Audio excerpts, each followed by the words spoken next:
오늘은 나와 같이 되기를 이란 제목으로 말씀의 은혜를 나누겠습니다. 자, 지금 바울은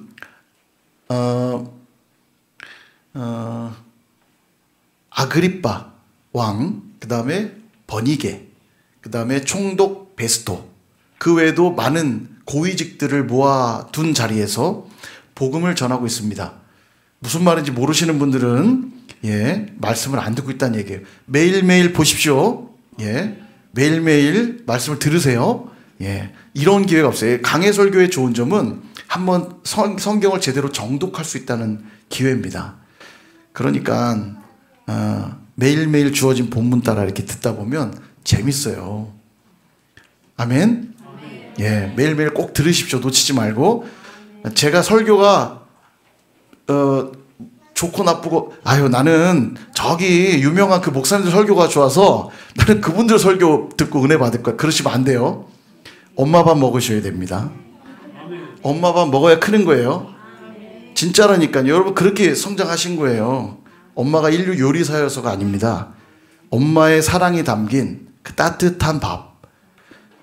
지금도 그러시는 분들 많이 계실 거예요. 밥하면 꼭 보면 주걱으로 십자가 왜 거요 거기다가? 뭐 부적입니까? 십자가 왜 거요? 근데 저는 그렇게 생각해요. 우리 가족들이 이 밥을 먹고 사랑 가운데, 하나님 은혜 가운데 예수의 은혜가 충만하기를 바라면서 하는 거 아닙니까? 그죠? 미신적인 마음으로 하지 마시고 귀신은 떠나가라 뭐 이게 아니고, 우리 가족들이 예수님의 사랑으로 충만케 되기를 기도하는 마음으로 엄마 밥 짓는 거 아니에요. 그죠? 선일교회 성도님들의 밥은 제가 짓는 겁니다. 제가요 열심히 이제 밥 지어서 여러분 먹이려고 하니까 입 꾹 다물고 뒷짐 지고 안 먹겠다고 이러고 계시지 마시고 입을 열어서 열심히 받아 먹으셔야 돼요.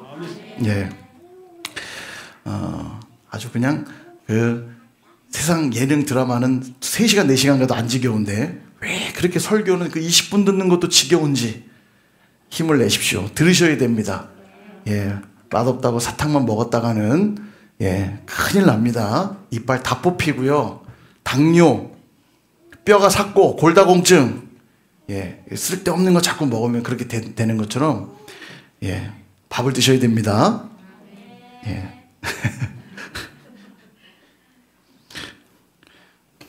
어서 데려온 방청객들처럼 그렇게 아멘. 돌아갈 때 5,000원씩 받아가시기 바랍니다. 또 몇몇 더 있었네. 우리 어른들은 10,000원씩 받아가시기 바랍니다. 자, 바울이 지금 현재 감금되어 있는 상태였죠. 그리고 아그리빠 왕과 그의 누이였던 버니게 왕족들인 거고요. 그 다음에 로마의 총독이었던 베스도, 그 외에도 이제 군대 지휘관들과 여러 고위직들이 모인 자리에서 바울이 자신의 변호를 하고 있지만, 바울은 그 기회를 복음 전하는 기회로 삼고 있습니다. 오늘도 이제 그 내용들이 이어지고 있는 것인데, 오늘 3가지 정도로 교훈을 좀 나누려고 합니다. 첫 번째, 미친 자입니다. 미친 자. 무슨 이야기인지 한번 들어보세요. 바울이 간증을 시작합니다. 다메섹 도상에서 내가 예수님을 만났고, 그리고 그 예수님이 내게 사명을 주셨는데, 네가 본 일과 앞으로 보게 될 일들을 증언하여야 될 것이다. 이스라엘과 이방인들에게 증거해야 될 것이다. 그래서 내가 지금까지 한 일이라곤 내게 보여주신 것과 내가 본 것과 보여주실 것들을 계속 전해왔던 겁니다. 이렇게 변호를 하고 있어요. 그럼 바울이 본 건 뭐고 보여주신 건 뭐냐? 예수님의 십자가의 죽으심과 그리고 부활하심, 그 다음 마지막 날 심판주로 재림하시게 될 것, 그 사실에 대해서 전했다는 거예요. 이 부활의 메시지를 전했더니만 로마의 총독이었던 베스토가 그 얘기를 듣고 있다 갑자기 말을 딱 끊고 들어와서는 네가 미쳤구나 이렇게 말해요. 네가 미쳤구나. 많은 학문이 너를 미치게 만들었구나. 그렇습니다, 여러분. 그리스도인의 정체성. 우리 새벽에는 종과 증인이라는 걸 봤었죠. 오늘 새벽에 본 게 맞죠? 계속 설교할 게 좀 헷갈려요. 오늘 새벽 맞죠? 우리의 정체성은 종과 증인이라고 하는데 또 하나의 정체성이 있어요. 바로 이겁니다. 미친 자. 옆에 계신 분에게 당신은 미친 자입니다. 한번 말해주세요. 너무 감정을 실어서 하지 마시고 그냥 미친 자. 예. 세상의 지식, 또 세상의 관점으로 보면요. 예수님의 십자가의 죽으심과 부활하심과 마지막 날 재림하심이 이게 이해되지도 않고 믿을 수 없기 때문에 그게 사실이라고 말하는 자를 볼 때 미쳤구나 이렇게 말할 수밖에 없어요. 그러니까 그리스도인들은 미친 자인 게 맞습니다. 세상은 이해할 수 없는 지식을 갖고 있으니까. 그죠? 근데 미친 자라고 하니까 좀 이상하게 들리시죠? 사람이 언제 미치는지 제가 알려드릴게요. 사람은 딱 두 가지 상황에서 미칩니다. 첫 번째, 믿지 못할 때 미쳐요. 믿지 못할 때. 상대방이 이해할 수 없는 이야기를 늘어놓으면 그가 미쳤구나라는 생각을 하게 되는데, 자, 그런데요, 상대방의 이야기가 다 이해될 수는 없잖아요. 어차피 이야기를 듣다 보면 진짜 그런가? 이해되지 않을 때도 있어요. 그렇다고 해서 이해되지 않는다고 네가 미쳤구나라고 말하진 않습니다. 그죠? 그러면 언제 미쳤다고 하느냐? 상대에 대한 믿음이 없을 때 미쳤다고 하는 거예요. 그러니까 내가 믿는 상대가 이해할 수 없는 말을 할 때는 미쳤구나라고 하진 않아요. 그래? 정말 그런 일이 있다고? 그래? 하고 상대방의 말을 수용합니다. 근데 상대방이 믿을 수 없는 자일 경우는 미쳤구만 이렇게 돼요. 예를 들어 볼게요. 배우자가 맨날 늦게 들어옵니다. 뭐 일이 있으니까 그렇겠지라고 상대를 믿을 때 아무 문제가 없는데, 왜 자꾸 늦는 거지? 라면서 뭐가 이상한 거 아니야? 의심하기 시작하고 상대를 믿지 못하게 될 때 누가 미치기 시작할까요? 늦게 들어오는 배우자가 미칠까요? 집에서 기다리는 사람이 미치죠. 믿지 못하는 사람이 미치는 겁니다. 이게요. 의부증과 의처증은 여러분 이게 현상이 아니고 그냥 병이에요. 병. 예, 질환입니다. 의처증과 의부증은 병이에요. 이 병이 왜 생기냐면 상대방을 믿지 못하기 때문에 생기는 병입니다. 재밌게도 주변에서 보니까 전혀 아니거든요. 그래서 아니야, 내가 확인도 해봤고 지켜봤는데 그래서 늦는 게 아니더라. 설명해줘요. 그러면 다행이네 그래야 되잖아요. 납득하게끔 설명해주면. 근데 이미 이 병이 시작되면 어떤 일이 벌어지냐면 네가 몰라서 그래. 네가 몰라서 그래. 분명히 확실해. 그리고 계속 설득하려고 그러면 이렇게 말해. 그 사람한테 너도 미쳤구나 이렇게요. 그러니까 우리가 속된 말로 미친놈 눈에는 미친 사람 눈에 미친 사람만 보이는 거 아닙니까? 그죠? 그러니까 누가 미치냐면 믿지 못하는 자기가 미쳐요. 그래서 여러분 믿음 없이는 못 사는 겁니다. 믿음이 되게 중요해요. 상대를 믿는다는 것은 굉장한 특권이고 축복입니다. 여러분 교회가 하나됨을 이루기 위해서 필요한 게 뭘 것 같으세요? 하나됨을 이루기 위해서 필요한 게 뭘 것 같아요? 여러 요소가 있지만 서로를 향한 믿음과 신뢰입니다. 이게 너무 중요해요. 계속해서 상대를 못 믿는 마음이 이렇게 자리 잡고 있잖아요. 누가 미칠까요? 내가 미쳐요. 내가 미쳐요. 그가 하는 행동 하나하나가 재수없고 싫어요. 너무 싫어요. 다 나쁜 동기가 있어서 저렇게 행동할 거라고 계속 여기 안에 믿지 못함으로 발생하는 의부증과 의처증 같은 현상들이 여기 계속 일어나면서 점점 누가 미쳐가냐면 내가 미쳐가요. 그리고 이렇게 말하겠죠. 우리 교회는 뭐가 없어요? 사랑이 없어. 우리 교회는 사랑이 없어. 이러면서 자기가 미쳐갑니다. 이게요. 근데 그런 사람들이 점점 늘어간다. 이제 교회 진짜 힘들어지는 거죠. 그래서 믿음은 되게 중요해요. 물론 뭐 무작정 믿으라는 게 아니라 서로를 믿을 수밖에 없도록 진실하게 서로 마음을 터서 이야기 나누고 사랑을 고백하고 노력해야죠. 어쨌든 그 베이스에는 믿음이 있다라는 겁니다. 믿음이 있어야 안정감이 있고 평안이 있어요. 상대방이 뭘 해도 미치는데 상대방을 믿지 못하면 이거 막 뼈가 마릅니다. 미쳐요. 그래서 우스갯소리지만 우리는 미까지만 치면 안 되고 파, 솔, 라시 예수의 도까지 가셔야 돼요. 역시 안 웃을 줄 알았는데 미치지 마시고 어디까지 가시라고요? 도까지. 예수님의 그 생명의 도까지 가셔야 돼요. 아멘. 예. 자, 그럼 두 번째 언제 또 미치냐? 온전히 믿을 때 미칩니다. 믿지 못할 때 미치고요. 온전히 믿을 때 미쳐요. 이거 굉장히 중요한데, 우리의 믿음이 온전해지잖아요. 그러면 내가 믿는 바에 대하여 미치게 됩니다. 너무너무 확실한 진리이기 때문에 그런 거죠. 예를 들면 그런 거죠. 예술가들, 이제 운동선수도 그렇고요. 음악가, 성공한 사업가들 잘 보시면요. 거의 미친 사람 같습니다. 거기에 미쳐 있어요. 막 슛 연습을 2만 번씩 하고요. 잠 안 자고 연습하고요. 자기 삶의 모든 걸 쏟아부어서 사업을 해요. 야, 난 저렇게 못하겠다. 이 생각이 들 만큼 정말 저 사람 미치지 않고는 저렇게 못할 거야. 막 이런 얘기 하잖아요. 그게 어떻게 가능하냐면 자기가 하고 있는 일에 너무 분명한 확신을 갖고 있기 때문에 미쳐버리는 거예요. 그렇게까지 해야만 된다라고 하는 이 확신. 근데 정말 아이러니하죠. 미치지 않으면 최고가 될 수 없어요. 어차피. 맞죠? 안 미치고도 최고가 될 수 있던가요? 미쳐야지 됩니다. 이게 미쳐야지. 이 운동이 나에게 절대적이라고 하는 사실을 믿어야만 운동에 미칠 수 있고요.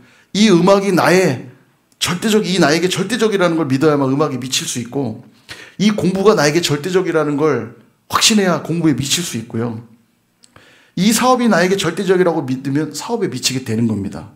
이 사람이 나에게 전부라고 여겨야 사랑에 미치죠. 우리 요셉 형제처럼. 한번 보세요. 미쳤어요. 근데 여러분 아시잖아요. 제정신들은 결혼 못해요. 그죠? 가만 돌아보세요. 뭘 모르고 완전히 미쳤기 때문에, 제정신이 아니었기 때문에 결혼한 겁니다. 맞죠? 그 아멘이 깊은 아멘이 나오잖아요. 아멘. 살아보니 내가 그때 제대로 미쳤었구나. 미쳐야 역사가 일어나는 겁니다, 여러분. 그게 설령 잘못된 선택이었다 할지라도 미쳐야 기적이 일어나요. 영원히 미치시기를 축복합니다, 우리 형제 자매. 예. 그 미친 시간이 짧아지면 안 돼요. 계속 미쳐 있어야 됩니다. 그럼 행복해요. 이 미친 사람은요, 막 잠도 안 자고요. 밤낮 그 일을 해도 피곤한 줄 모르고 언제나 선악 그 생각뿐이에요. 제가 어려서 농구에 막 미쳤을 때 얼마나 농구가 재밌는지 언제나 선악 농구 생각에 쓰레기도 던져서 넣고, 안 들어가면 가서 주워서 다시 뒤로 와요. 빨래도 빨래통에 던져서 넣고. 미쳤어요. 다 잡히는 모든 물건은 던져요. 연필도 연필통에 그냥 안 꽂습니다. 뒤로 가서 들어갈 때까지. 고3 때 되니까 밖에 나가 이제 운동 못하게 하잖아요. 공부해라. 그랬더니 막 잔머리를 굴려서 조그만한 꼴대를 방 안에 만들어 놓고 혼자 집 방에서 미치면 그렇게 되더라고요. 미치면. 축구에 미친 사람들 보면 하여간 발에 걸렸다면 다 쳐버립니다. 그냥 사람이고 뭐고 다 발로 차요. 제가 또 피아노에 미쳤을 때, 군대에서 너무너무 피아노가 치고 싶은데 피아노가 없잖아요. 제가 불침번 설 때마다 뭘 했냐면 종이를 갖고 나가서 피아노 건반을 그려요. 그리고 종이 건반을 치는 거예요. 불침번 서면서. 미쳤죠? 확실히. 완전 미쳤죠. 근데 그 종이 건반으로 제가 작곡도 했다는 거 아닙니까? 2만 원씩 받아가시기 바랍니다. 네, 오늘 훈련이 좀 잘 돼 있네요. 역시 돈이 최고라는 걸 다시 한번 느끼게 됩니다. 예. 제가 이제 알았네요. 돈을 들였어야 되는데. 그 교회 가서 반응 잘하면 10,000원씩 주더라. 소문나면 여기 날마다 가득가득 차겠죠? 예.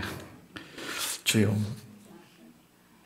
미치면 그거밖에 안 보이는 거예요. 신앙도 그렇습니다. 예수님을 내가 확실하게 믿고 예수님의 말씀이 확실하게 믿어지는 사람들은 자연스럽게 어디로 가냐? 미치는 자리로 가게 돼 있어요. 그분 없이는 못 살거든요. 묻고 싶습니다. 여러분은 미친 자입니까? 옆에 계신 분에게 미쳤구나 이렇게 말해주세요. 미쳤구나. 액센트를 잘 하셔야 됩니다. 미쳤구나 이러는데 미쳤구나 이러면 안 되고 미쳤구나. 예. 예수님께 미쳤고 예수님의 말씀에 미쳤고, 미치려고 노력하는 뜻이 아니라 그냥 진리가 믿어지면, 그게 너무 분명하고 선명해지면 미칠 수밖에 없어요. 그 말씀 가운데 여러분 빠져보시길 바라고 그 은혜 가운데 빠져보시길 바랍니다. 놀라운 건 그런 우리를 보면 사람들은 말하겠죠. 네가 완전히 미쳤구나. 근데 실은 누가 미친 걸까요? 우리가 미친 겁니까? 예수님을 믿지 못하는 그들이 미친 거예요. 믿지 못하기 때문에 믿고 있는 우리를 향해서 미쳤다라고밖에 말할 수 없는 거예요. 이게 놀라운 메커니즘 아닙니까? 제가 아까 믿지 못할 때 미치고 믿을 때 미친다고 그랬죠. 이 세상 사람은 다 미쳐 사는 거예요. 그러니까 누군가는 진리를 너무 확실하게 믿기 때문에 미쳐 살고요. 누군가는 그 진리를 전혀 믿지 못하기 때문에 미쳐 사는 겁니다. 자, 그럼 질문하고 싶어요. 여러분, 못 믿어 미치고 싶으세요? 제대로 믿어서 미치고 싶으세요? 예, 둘 중에 하나 선택해야 된다면 예수님을 제대로 믿어서 미치는 게 좋지요. 지금으로부터 1000년 전, 2025년이니까 1000년 전이면 얼마입니까? 1025년이죠? 제가 그래서 그때가 언젠가 이렇게 보니까 고려 현종 12년이에요. 고려 시대입니다. 자, 여러분 요즘에 뭐 드라마, 영화, 시간여행 많이 하니까 시간여행 제가 보내드릴게요. 너무 오래 계시지 마시고 못 돌아오면 안 되니까. 시간여행 갔어요. 고려 사람들을 만났습니다. 이 사람은 뭐야? 만났는데 이 사람들에게 놀라운 사실을 전해주기 시작합니다.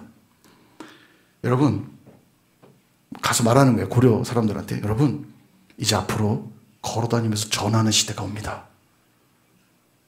여러분, 이제는 자동차라는 게 있어서 엄청난 속도로 다닐 수 있고요. 비행기도 생겨요. 하늘을 날아다닐 겁니다. 심지어 여러분, 저 하늘, 저 달나라까지도 가게 된다니까요. 맞아요? 틀려요? 맞죠? 근데 고려 사람들 뭐라고 그럴까요? 네가 미쳤구나.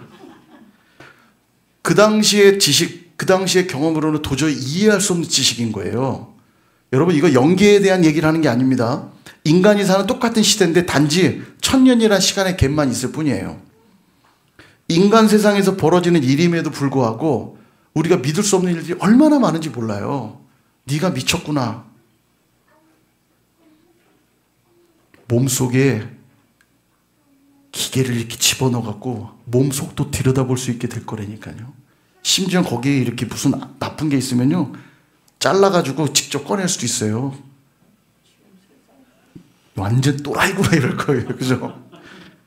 완전 네가 미쳤구나. 네가 사회를 혼란시키러 왔구나. 아마 사형당할지도 모릅니다. 그래서 빨리 돌아오셔야 돼요. 큰일 납니다. 누가 미친 겁니까? 1000년 전으로 돌아간 내가 미친 거예요? 아니면 고려시대 사람들이 미친 거예요? 도대체 누가 미친 겁니까?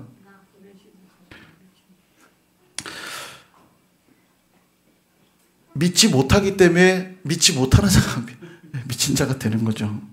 거짓이 아닌데. 비행기 다 타보셨잖아요. 타보신 분들이 많이 계실 텐데 진짜 하늘을 날아보셨잖아요. 그죠? 이걸 경험하지 못한 자는 이게 믿을 수가 없는 겁니다. 100년도 살아보지 못했으나 여기 100년 이상 사신 분 한 분도 없죠. 100년의 인생도 경험해보지 못한 내가 1000년의 시간도 이해할 수가 없거늘 하물며 영계에서 벌어지는 일들을 이해할 수 있을까요? 불가능합니다. 그런데도 이 100년도 살지 못한 그 알량한 지식 가지고 그 경험 가지고 네가 미쳤구나 라고 말한다는 거예요. 세상 사람들은요. 하나님이라는 신적 존재가 주신 그 지식, 그나마도 우리가 이해할 만한 것만 보여주신 거고 이해할 만고 믿을 만한 것들만 계시해 주신 건데도 그분이 말아주지 않고 알려주시지 않은 것까지 하면 우리는 정말 미쳐버릴지도 몰라요. 그래서 신앙은 이해의 영역이 아니라 믿음의 영역이라고 말씀드리는 겁니다. 그래서 믿음이 축복인 거예요. 믿음이 없어도 미치고 온전한 믿음이 있어도 미친다면 바라기는 저와 여러분 온전한 믿음으로 미치는 자들 되시기를 주님의 이름으로 축원합니다. 자, 두 번째 교훈은 복음을 삶의 중심으로 가져오라는 거예요. 26절에 바울이 아그리빠에게 이렇게 말을 합니다. 왕께서는 이 일을 아시기로 내가 왕께 담대히 말하노니 이 일에 하나라도 아시지 못함이 없는 줄 믿나이다. 이 일은 뭘 얘기하냐면 예수님의 부활 사건을 얘기하는 겁니다. 예수님이 죽으시고 부활했다고 하는 이 부활에 대한 이 사실은 한쪽 구석에서 행한 것이 아니니다. 아멘. 이렇게 말해요. 한쪽 구석에서 일어난 일이 아니다. 이게 뭔 얘기냐면 지금 바울이 자기의 간증을 나눴죠. 내가 그 부활한 주님을 만났습니다. 이게 나에게만 국한된 사건이 아니고 몇몇 사람들에게만 국한된 사건이 아니고 예수님이 죽으시고 부활하신 이 사건은 모두에게 적용되는 공적 사건입니다. 이 얘기예요. 아그리빠 왕이요, 당신도 이 부활이 있다는 사실에 대해 당신도 유대인으로 선지자들이 오래전부터 예언해 오던 일인 걸 알지 않습니까? 이 일은 우연히 벌어진 저 구석에서 일어난 몇몇 사람들에게만 해당되는 그런 거짓된 이야기가 아니라 우리 모두에게 적용되는 공적 사건입니다. 그러니 아그리빠요, 버니게요, 총독 베스도요, 이 자리에 있는 모든 사람들이 다 이 로마 제국에까지 전부 다 이 진리를 알게 되길 원한다, 그 얘기를 하고 있는 겁니다. 우리가 종종 누군가 간증하면 은혜를 많이 받죠. 와, 너무 감사하다, 너무 기쁘다 간증을 듣죠. 근데 그 뒤에 이런 말을 붙이는 분들이 있어요. 그래, 참 저 사람 믿음이 좋으니까 저런 일이 있지. 이 말은 뭐예요? 나와는 무관한 일이란 얘기죠. 그 사람이 믿음이 좋으니까 그런 일이 벌어진 거지 나한테는 상관이 없는 얘기야. 근데 그 사람만의 이야기로 끝나면 안 됩니다. 하나님은 모든 이들의 하나님이시고 하나님의 은혜는 모든 이들에게 베풀어 주시는 은혜예요. 몇몇 사람들에게만 베풀어지는 은혜가 아니라고요. 여기 말한 대로 한쪽 구석에서 행해지는 그런 편협하고 이해할 수 없는 몇몇 사람들만 누리는 그런 은혜가 아니라 하나님을 믿는 모든 이들에게 베풀어 주시는 은혜라는 거예요. 그런데 믿음 좋은 몇몇 사람들의 이야기로 맨날 이야기가 끝나니까 교회에 올 때는 뭔가 은혜를 받는 것 같기도 하고 신앙인 같은 모습을 보여주기도 하는데 이 교회 문을 나서는 순간부터 복음이 아닌 게 되는 겁니다. 내 얘기는 아닌 거죠. 근데 여러분, 복음은 공적 사건이에요. 예수님이 십자가에 죽으시고 부활하신 것은 나에게, 우리에게 모두 해당되는 놀라운 은혜의 기적이라는 사실입니다. 그러니 교회 안에서만 복음이 아니라 우리의 가정에서도 복음이어야 하고, 직장에서도 복음이어야 하고, 학교에서도 복음이어야 하고, 사업장에서도 복음이어야 하고, 학원에서도 복음이어야 하고, 우리가 살아가는 모든 공간에서 이 복음은 똑같이 복음이어야 되는 거예요. 그러므로 복음을 여러분의 삶의 중심으로 가져오시길 바랍니다. 교회에다가 사물함에 잘 넣어놓고 다니는 그런 것이어서는 안 돼요. 늘 내 마음의 중심에, 내 삶의 중심에 복음이 딱 자리 잡고 있어야 돼요. 그러므로 가정에서도 그 복음을 살아내시고, 일터에서도 복음을 살아내시고, 학교에서도 복음을 살아내시다 보면 그 복음으로 인해 하나님의 놀라운 은혜가 놀랍게 나타나게 될 줄로 믿습니다. 그렇게 삶의 중심으로 복음을 가져오시는 저와 여러분 되시길 축복합니다. 마지막 세 번째는 하늘의 뜻을 우선하라는 겁니다. 하늘의 뜻, 사명이라고 표현해 볼게요. 사명을 항상 우선하십시오. 아그리빠는 바울이 전하는 이야기를 듣고는 바로 바울이 뭘 얘기하고 싶은지 파악합니다. 그리고는 이렇게 말해요. 28절, 아그리빠가 바울에게 이르되 네가 적은 말로 나를 권하여 그리스도인이 되게 하려 하는도다. 야멘. 자기에게 지금 전도하고 있다는 사실을 금방 눈치챕니다. 나를 그리스도인 되게 하려고 하는구나. 그럼 믿으면 되잖아요. 그죠? 사람이 이렇게나 고집스럽고 완고합니다. 근데 이 말을 들은 바울이 재치있게 답을 해요. 29절, 바울이 이르되 말이 적으나 많으나, 이건 말이 많느냐 적으냐의 문제가 아니다. 바라기에는 당신뿐만 아니라 이 자리에 있는 모든 사람들도 전부 다 내가 지금 결박되어 있는 것, 그거 빼고는 다 나와 같이 되기를 하나님께 간절히 원하나이다. 아멘. 복음은 말에 많고 적음과 아무 상관이 없어요. 바울의 이 소망, 이 자리에 있는 모든 분들이 나와 같이 되기를 원합니다. 하나님의 사람들이 되기를 원합니다. 말하고 있어요. 우리도 이 음성을 들을 필요가 있어요. 그죠? 현장에 있던 사람들이 이야기를 다 듣고는 밖으로 나갑니다. 나가면서 뭐라고 하냐면, 야, 내가 다 들어봤지만 그는 사형을 당하거나 그 다음 결박을 당할 만한 행위가 전혀 없는데? 죄가 없다는 얘기예요. 아무리 들어도 이상한 얘기가 없어요. 뭐 미친 얘기처럼 들렸을지 몰라도 그가 죄 지은 게 하나도 없네. 그리고는 아그리빠가 베스도에게 이런 결정적인 말을 합니다. 32절, 이에 아그리빠가 베스도에게 이르되 이 사람이 만일 가이사에게 상소하지 아니하였더라면 석방될 수 있을 뻔하였다 하니라. 아멘. 무죄를 선언하고 있는 겁니다. 지금 아그리빠에게 베스도가 뭘 부탁했냐면 상소문을 지금 올려야 되는데, 로마 황제에게, 도대체 나는 유대 문화 잘 이해 못해서 유대 종교에 대한 이해도 부족해서 도저히 상소문에다가 저 사람의 죄를 뭐라고 써야 될지 모르겠으니 아그리빠 왕이요, 당신이 로마도 잘 알고 유대도 잘 하니까 당신이 한번 들어보시고 내게 좀 상소문에 뭘 쓰면 좋을지 조언 좀 해주시오, 이거 부탁한 건데, 아그리빠가 다 들어보니까 야, 가이사에게 상소한 일만 아니면 바로 풀어줬어야 될 사람인데 죄가 하나도 없네, 그 얘기하는 거예요. 자, 그럼 질문 드리겠습니다. 풀려나는 게 좋은 거예요, 로마로 가는 게 좋은 거예요? 지금 감옥에 갇혀 있으니까 풀려나는 게 좋은 거 아닙니까? 근데 왜 하필이면 로마 황제에게 상소를 해가지고, 이 바울이 살고 싶어서 황제에게 상소한 게 아닙니다. 바울의 목표는 딱 하나예요. 로마로 가기를 원했어요. 그래서 로마에서도 복음을 전하기를 원했어요. 그러니까 갇혀있는 이 상태에서 로마로 갈 수 있는 유일한 길은 황제에게 상소하는 일뿐이었던 거예요. 죽을 수도 있잖아요, 안 그러면. 지금 막 유대인들을 밖에서 죽이려고 하죠. 근데 나는 지금 로마로 복음 전하러 가야 되는데, 그러니까 상소한 거예요. 로마 시민은 상소하며 황제한테 갈 수 있었거든요. 상소한 겁니다. 인간적으로 생각하면 풀려나서 집에 가는 게 제일 편하고 좋은 거죠, 뭐. 그죠? 맞아요. 우리의 본향이 이 땅이고 우리가 여기서 영원히 살 거라면 집에 돌아가는 게 제일 행복한 일인 건 맞습니다. 여행에 가서 여행이 아무리 즐겁다 한들 거기서 계속 살고 싶으신 분 없죠? 즐겁게 즐기다가도 빨리 그래도 집에 가고 싶잖아요. 집 나오면 고생이야 이러면서 재밌게 놀긴 놀아도 집에 가는 게 행복하죠. 그럼 여러분 집은 이 땅입니까? 우리의 집은 이 땅인가요? 자, 보세요. 바울이 이런 고백합니다. 빌립보서 3장 10절에 11절. 내가 그리스도와 그 부활의 권능과 그 고난의 참여함을 알고자 하여 그의 죽으심을 본받아 어떻게 해서든지 죽은 자 가운데서 부활에 이르려 하노니. 아멘. 바울이 지금 부활에 이르고 싶대요. 다시 말해서 이 땅에서 나는 부활을 살아내고 싶대요. 여러분의 소망이 될 수 있기를 축복합니다. 우리는 예수님의 부활을 믿잖아요.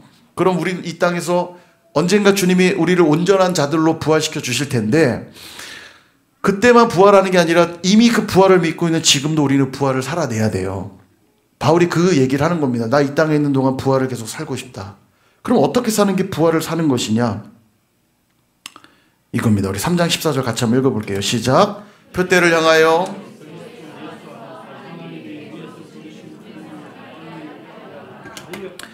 아멘. 이 말입니다. 나의 본향은 저 하늘이고 나는 그 하늘의 시민이요 하늘의 권속, 가족이란 뜻이에요. 내가 저 하늘의 가족이고 하늘의 시민이고 나의 본향은 저 하늘이기에 이 땅에서 누리는 상급과는 비교도 안 되는 저 하늘 상급을 바라면서 난 오늘을 살겠다는 거예요. 이게 부활을 사는 자의 태도라는 겁니다. 유한한 이 땅이 하나도 눈에 들어오지 않는 거예요. 왜냐면 난 부활을 믿고 이 땅의 삶을 마치고 나서 내가 영원히 살게 될 저 본향이 너무너무 생생하게 믿어지기 때문에 이 땅의 가치를 쫓아 살지 않고 내가 이후에 누리게 될, 부활하여 누리게 될 그 상급을 향해 오늘도 나는 달려간다는 거예요. 여러분, 여행에 갔는데 너무 재밌어서 여권이고 뭐고 다 잃어버리고 막 그냥 거기에 흠뻑 빠져갖고 막 놀다가 살면 돼요, 안 돼요? 망하는 거죠. 망하는 거죠. 가서 막 너무 행복해갖고 한국 돈 다 갖다 버리고 여권도 막 어디 간지 모르고 그냥 거기 신나가지고 하다가 현지인들에게 막 다 털리고 다 뺏기고 망하는 거죠. 그럼요. 근데 여행 가서 그러시는 분 없을 거 아닙니까? 나는 반드시 돌아가야 될 걸 알기 때문에 여권 허리춤에 그냥 팍 끼고 한국 돈 현지에서는 안 쓰더라도 돌아가서 써야 되니까 한국 돈 잘 챙겨두고, 그죠? 여행 한 번도 안 가본 분들처럼 그러고 계세요. 해외여행, 국내 여행 말고 해외여행. 근데 우리도 지금 해외여행 와 있는 거예요. 여기에요. 우리의 본향은 저 천국 아닙니까? 이게 안 믿어지면 부활을 못 살아요. 이게 믿어져야만 이 땅에 나를 현혹하는 것에 빠져서 거기에 휩쓸려 살지 않고요. 내가 조금 이 땅에선 제한되어 살고 온전히 누리지 못하며 살아도 괜찮아요. 오늘도 내가 훗날 받게 될 그 상급을 향해 오늘도 달려가는 삶을 사는 겁니다. 그러니까 지금 바울은 묶여 있음에도 지금 나에게 풀려나는 것보다 더 중요한 거. 분명 무죄이기 때문에 풀려날 수 있는 사람이에요. 다 확인해 줬어요.